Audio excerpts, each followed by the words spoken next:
Les BRICS.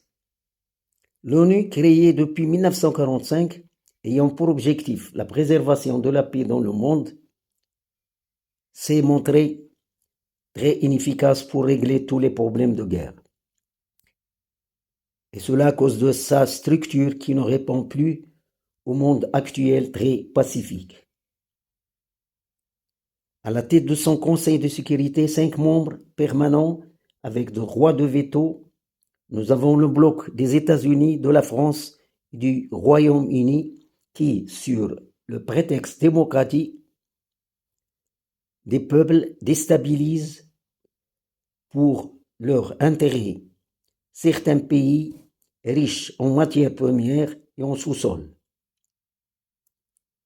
Le bloc de Chine et de la Russie vise à la paix à travers le monde et à renforcer le rôle de l'ONU et des organisations internationales, et cela en diminuant le rôle des États-Unis et de l'Occident dans la gouvernance mondiale, ce qui n'est pas facile. Ils confrontent les vétos de 3 pays occidentaux.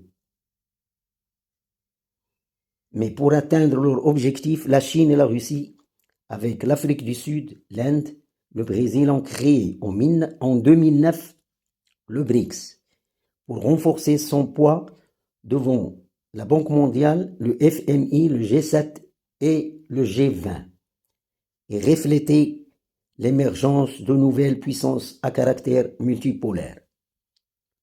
Le BRICS représente 40% de la population mondiale et 2/3 de la croissance mondiale et 31,50% du PIB mondial.